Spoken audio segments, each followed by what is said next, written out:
Hello folks, and welcome back to StarCraft 2. This time, we're going to be doing Legacy of the Void. Unlike the previous times, I haven't actually launched the game yet. I am now.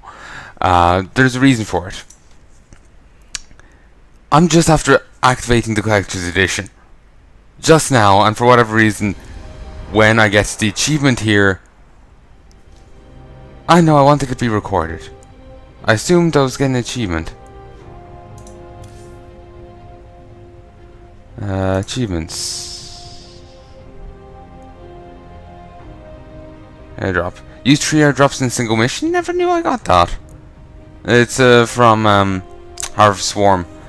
Purchase him. He comes with the Collector's Edition, I do believe. And since I got this, and because I got the Collector's Edition, I got 2 different custom skins. Well, not custom. 2 different skins for my Colossus. Well, I got 2 new skins. One for a Colossus and one for a Protoss Adapt. A new unit to StarCraft 2. Well, to the StarCraft series as a whole. It's some...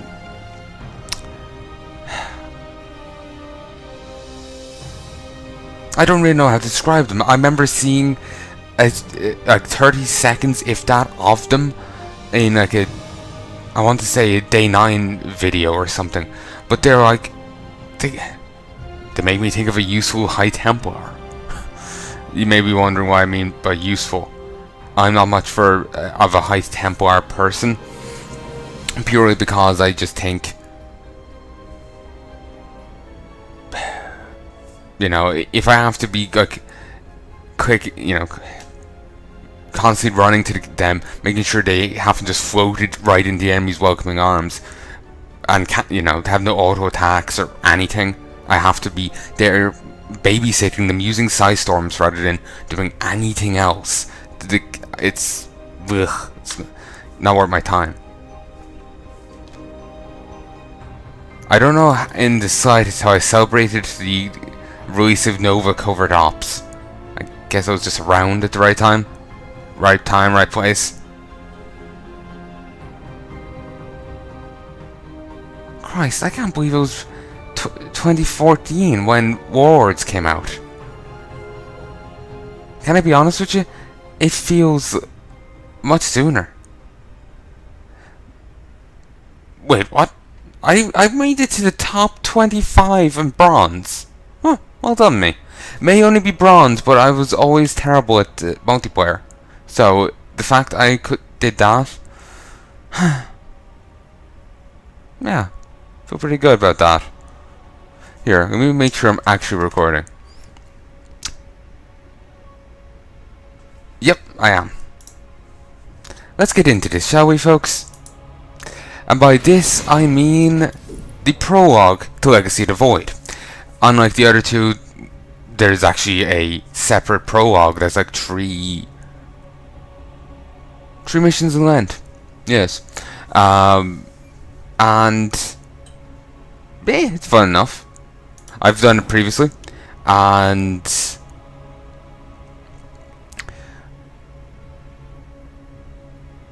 yeah, I've done it previously, and I will be releasing that at some stage. Just you never know, you may find the commentary interesting, or enjoyable, or whatever. I'll release it at the end of Legacy of the Void as extra videos. I will also be going back to do some extra videos for Heart of the Swarm. Basically, I was thinking, you know how you get that other queen off Char? Zagara. Also, remember Nyadra? Never appeared again. So I have a feeling she's going to appear in Legacy of the Void. No idea though. I assume so. She was told, fuck up the Protoss! Then Karrigan just, you know, puts her on ignore. And so she's just like, better fuck up the Protoss. So, I'm assuming. But anyway, you know Zagara. How you can get her take on things, like on different planets and whatnot. You never get her take on, in my playthrough, we never got to see her opinion of Calder. Or what happened to the Zerg Queen there. The Broodmother. So basically, I'll be doing a... I'll be jumping in on the you know the level where Carrigan works with that one brood mother to deal with the turret. Then she heads off to the Zerg, Leviathan, either by Char or by Calder. I'll be picking up on the turret mission and heading to Char, doing the Char's missions, then heading to Calder. Once I'm done with Calder, that's it. That'll be the end of the extra videos. But while that wouldn't be too much, that is a bit there, a bit of content. So basically, I've kind of burnt out on this older stuff. I want to see some newer stuff, even if it is just a prologue, which I've done once before, and I vaguely remember. But because it's tied in with this, and this is new and awesome and squeaky clean, I'm less burnt out and more interested in doing this than going back to do this when I've just finished it. So I will be coming back at some stage to do the extras of these. I don't know when I'll be doing it. I don't know when they'll go up. I may decide to put them up, those extra ones up, just after Legacy of the Void extras. I may decide to toss these extras up at the same time as the main campaign of Legacy of the Void. I don't know. If I get this done quickly enough, well, it's actually not an issue quickly. I've plenty of a backlog. For those curious, for those keeping track at home, it's the 30th of July.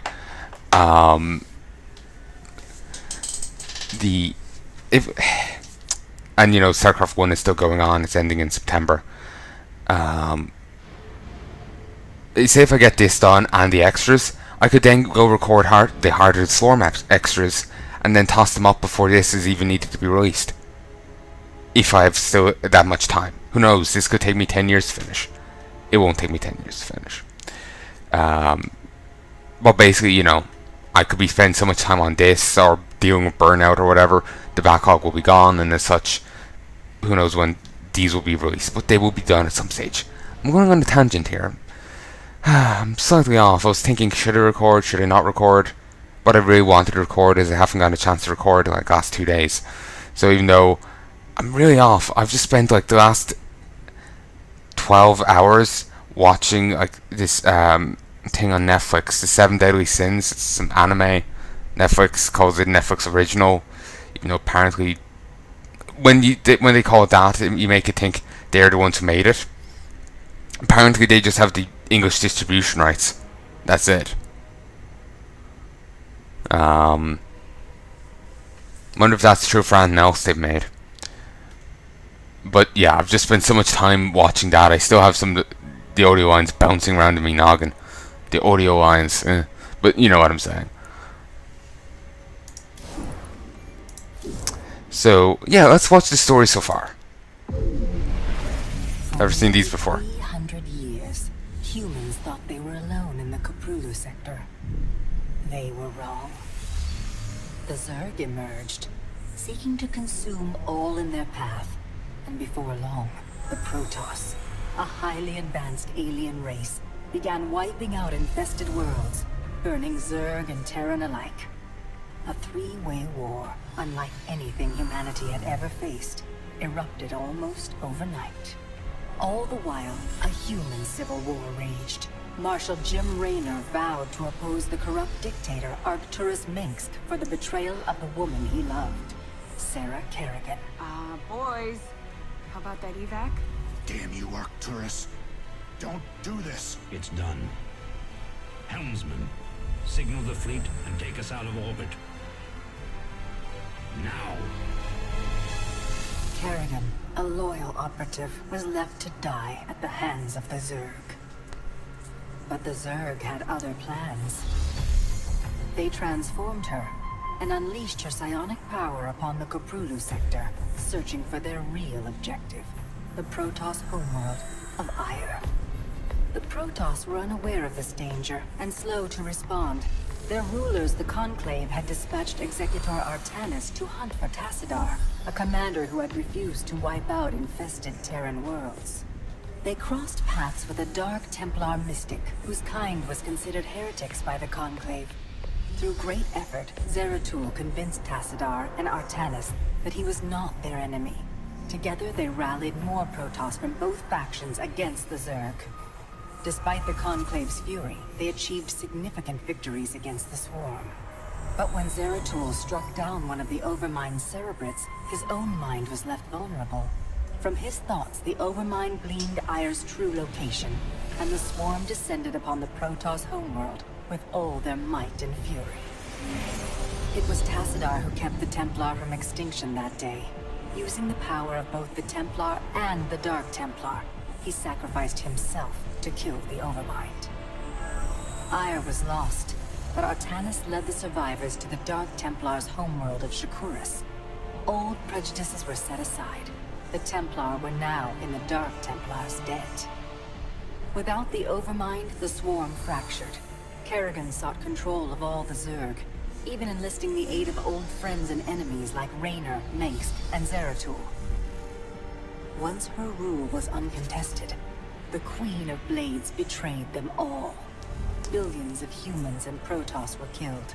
The Zerg stood unchallenged, but to the relief of all, the war seemed to end there. Zeratul suspected the Zerg had fallen under the control of dark forces. He uncovered prophecies stating that an ancient entity, Amon, was attempting to merge Protoss and Zerg lifeforms into an unholy hybrid, and that this evil might already have control of Kerrigan and her power. It was during this time that Executor Artanis, hailed as a hero, was made leader of both the Templar and the Dark Templar. As Hierarch, Artanis united both factions, and promised to one day reclaim the glory they had lost on Aire. Raynor had vowed to see Kerrigan dead, but his retaliatory strike failed. Even his rebellion against Mengsk's tyranny proved ineffective against the Dominion's propaganda machine. But with the arrival of old friends and mysterious new allies, Raynor revived his campaign against the Dominion, scoring major victories on multiple fronts. But Zeratul warned him about the encroaching darkness, and said the key to stopping Amon was the Queen of Blades. She was needed alive. In a daring raid on the Zerg homeworld of Char, armies from the Dominion and Raynor, with help from Arcturus' son Valerian, used an ancient Zelnaga artifact to neutralize Kerrigan's power and free her from Amon's grasp. The Queen of Blades was helpless. The Dominion wanted her dead. Raynor couldn't allow it.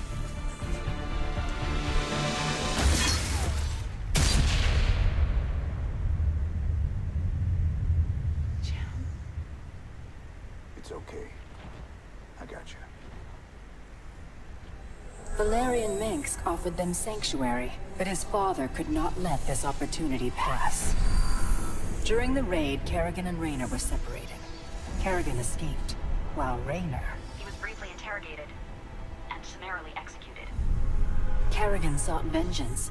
She set out to reclaim her position as Queen of Blades. With Zeratul's guidance, Kerrigan gathered the Zerg broods and ruled the Swarm once again. Only this time, free.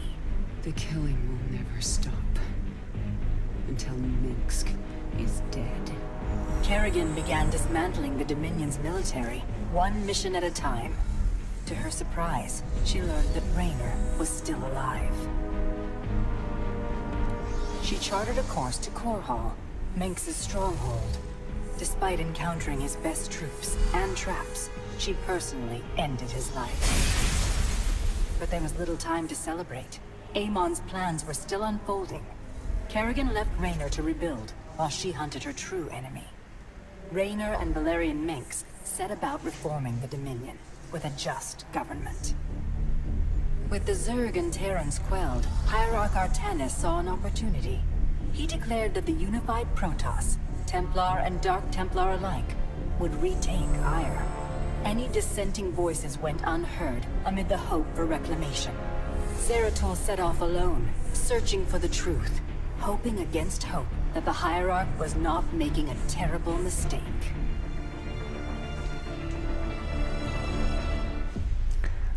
I want to say a few things. Sorry, I've been quiet for so long. I just didn't want to talk over that. I want to say some of the things there were incorrect, or they played out differently when we did it. Like, you know, they said, "Oh, he sent out Artanis to talk with Tassadar," but that wasn't Artanis only sent out after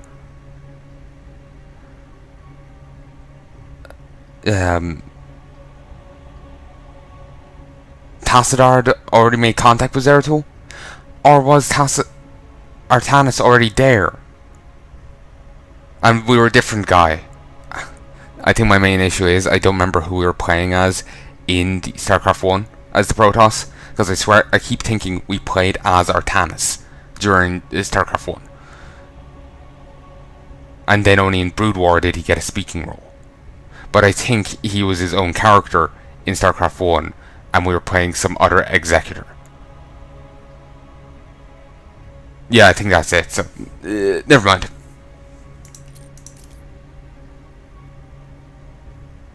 Really? Within you can replay missions with advanced units and upgrades. Damn, that's not half bad. I thought you could only say, you know that mission, the Terran mission, where you have to hold out for a half an hour? I thought if you were to replay that, for example, you could only hold out with the, you know, Marines and medics. But if that is true for Wings of Liberty, you can go back and hold out with Tors. Somehow, though, I'm questioning whether or not you could get the achievements on via this method, because I know maybe Tors isn't the best example, but you know, say if you've all the mercenaries, that's you can whip up a pretty nice force with them. So yeah, it makes things a lot easier. Certainly, though, they aren't immortal, nor are they an I win button, so it would still be. I'm just still thinking that one level. It would still be difficult some parts of it, I'm sure, but it would be nice. I'm just still thinking of getting the achievement of the take out 3 hatcheries. Sorry, I'm also now thinking of this, but yeah, getting the 3 hatcheries, that would be so difficult, but could be possible. But yeah, this. Sorry, my mind's everywhere at once. I swear that I swear some of the things here do play out slightly differently, and that they leave out some details. Like they left out the details about Duran slash Nerud. They left out his details and how he betrayed Kargan, and how Zeratul found the hyperlapse. In fact, they left out the whole hybrid thing in totality, except for Amon's plan to build the hybrids, and that's it. Well, breed the hybrids or whatever you want to call it. Beyond that point, they were ignored, even though they've appeared at the end of Brood War, Wings of Liberty, and A Heart of the Swarm. So the story so far does leave a few details out, so they aren't the most perfect of summaries. So basically what I'm saying is I made the right choice in playing through the whole things from the start, from the start to here. So anyway, let's start this at long fucking last. Sorry for taking so long. Whispers of Oblivion. It is an era of great uncertainty. The dark god, Amon, has been reborn on an unknown world, heralding doom for all life in the Kapuru sector. Well, probably more than just that one sector. I'd heard he's like, well, killed everyone here. Better kill myself. No, he's probably going to wreck shit everywhere else too. Before returning to his people to face their judgment, Zeratul scours the galaxy to find a way to stop the coming darkness. In this late hour, he seeks the fragments of an ancient prophecy that could provide a ray of hope.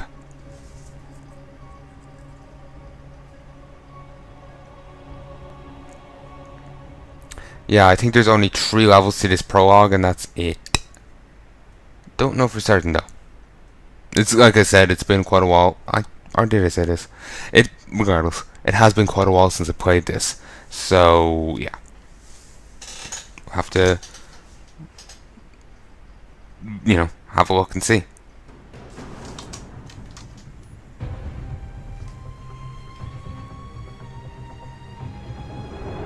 I know, they skipped cutscene.